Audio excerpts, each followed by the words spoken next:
What's up fam? Today we have something a little different. I've compiled my favorite comments from creepiest experiences that made you question reality for your viewing pleasure. If you want to be in the next AskReddit YouTube comments video, make sure to drop comments on your favorite videos, and you might be in one. Enjoy.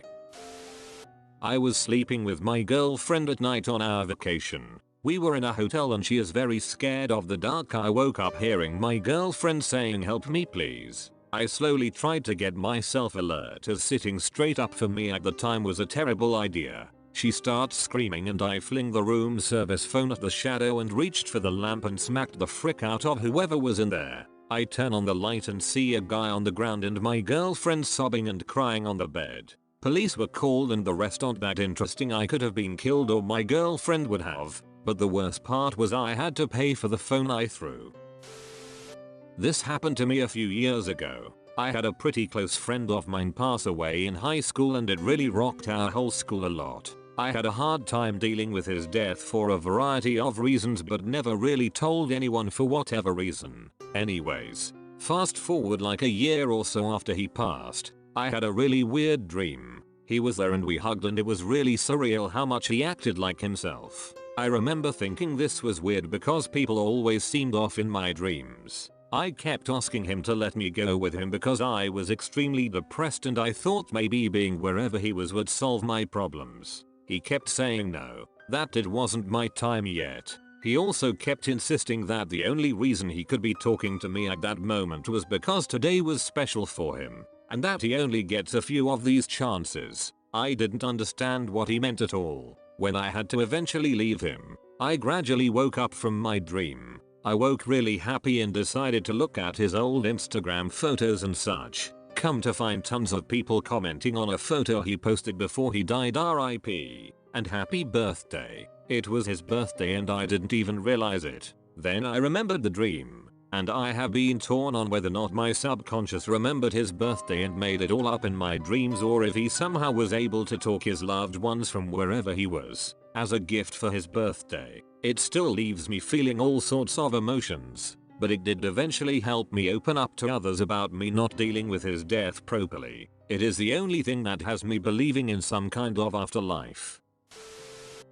When I was in high school, my best friend Ray drowned at a lake my freshman year. He was like a brother to me the way we were so close. And after it happened a couple months later we never talked about him again as it was heartbreaking for us. Fast forward to 6 years later. We live in a new state cause my dad got a promotion.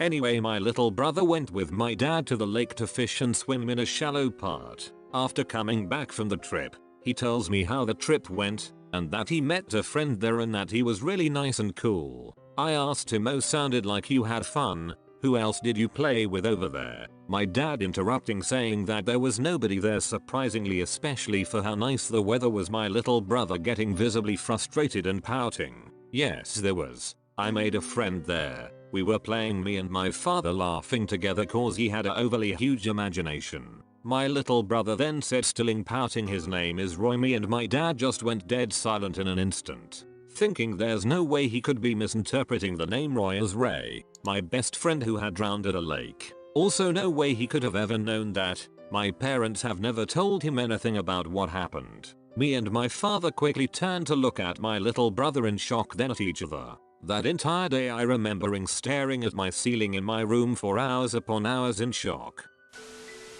Dude, I think dogs have weird spiritual powers of some sort. They can do weird things which could be explained with they have really good senses, but there are some which are genuinely supernatural. I live in a country where earthquakes are pretty common. They happen at least once per month, but they are mostly harmless. My dog, Tommy, who died last Christmas, used to stand completely still in a balanced stance. With balanced stance I mean he put his legs further away from each other than usual so that it is more difficult for him to lose balance. For like 10-15 minutes, and when he did that it was always because there was an earthquake about to happen and he always predicted it perfectly. That could be because he was a dog and he could hear really well and all. However, something happened 2 months after my dog died. I am not sure why, but I used to call him Thimithio. I don't know where I got Thimithio from, but I used to call him that. I live in a Spanish speaking country and no one but me was able to spell that nickname correctly. The th was pronounced in a very English-like way. The O would sound like a hybrid between an O and an U. And it was just a really weird way to call him. When I said Thmithio, he would immediately come. He knew that was one of his many nicknames. Anyways, 2 months after he died, in the middle of the night, I was thinking about him and how he had been with me for 8 years and now wasn't. And when I was thinking about that, I said Thmithio, and suddenly I felt like he was in my room. He was not there, but I could feel him. I really cannot explain it properly. It felt good. It felt like when I looked at him directly at the eyes when he was alive. He used to have deep, sad eyes, and looking at his eyes would make me feel like when you see a puppy doing something cute. It was not scary. I was feeling safe. I said, Tommy, sorry for calling you. You can go rest in peace. I thank you for being with me for so many years out loud. The feeling stopped. I am sure it was not a dream. Did my dog respond to his nickname even after death? I was smoking out my window one night. It was around 12 AM. Half baked. I hear a light tapping coming down the road. At first I thought it was the delivery guy with my food, then sober me kicked in and realized I didn't order anything. My anxiety and paranoia began to climb. I stuck my head out the window further to get a good look, but it was almost pitch black out. I paused my music and sat there for a sec to get a good listen. Then I heard what I was pretty sure was someone holding us up my street, but I could barely see the street. The running got so loud that it sounded like someone running in heavy boots. I felt like whatever it was right outside my house and I slammed my window closed and pulled down the blinds as quick as I could. I was so scared I was out of freaking breath. I kept peeking through the blinds but never saw anything. No freaking clue what it was, but there ain't no way in hell that's gonna get me to stop smoking in my room. Edits BC. I am a native English speaker but just not very good at it, LMAO. I also have a creepy childhood story in the early 2000s. First things first, sorry for my bad English, I'm Hungarian. So me and my family, dad, mom, grandpa, grandma, we lived in a Soviet era flat. You know, only one door, small rooms and few room. It all happened on Christmas Eve. I was somewhere between 3 and 6. I was very hyped about the Christmas, so I decided I'm gonna rush to the living room, check the presents deep in the midnight. It was only darkness. Then I met with a woman with white pajamas. She wasn't my mother or grandma, but I was too young to recognize, so I said hi. Then she replied a simple hi with very strange voice. The lady became blurry. Then I felt very tired and I fell and I hit my arm, and after that I can't remember nothing. I think I am blacked out. In the morning I woke up in my bed. I thought it was a dream and checked the kitchen. There was grandma in her pink pajamas. I hugged her. I told her my story. Then she laughed a bit and we went to the living room. There was my mother in her black Nirvana shirt and purple short. No one was in white pajamas last night. I was happy to know the nightmare has ended and I opened my presents. After the Christmas lunch and all that stuff, I recognized a pretty big scratch on my arm. I was in shock. I know I got this scratch when I fell, so it wasn't a dream. I told this story to my family. They don't believe me, but until this day I don't saw that lady or whatever was that. Sorry for the essay.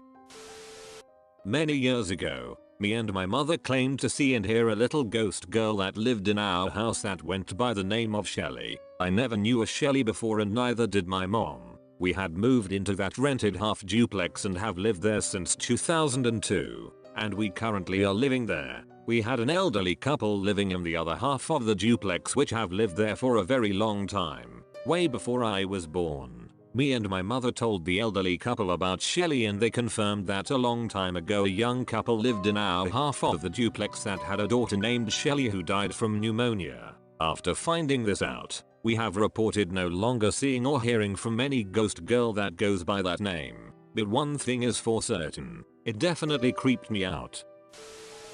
Once I was home alone and I heard the sound of my cat eating, but I didn't put any food yet, so I went to check. I was standing from the hallway and saw all of my cats looking at their bowl while the sound was still loud.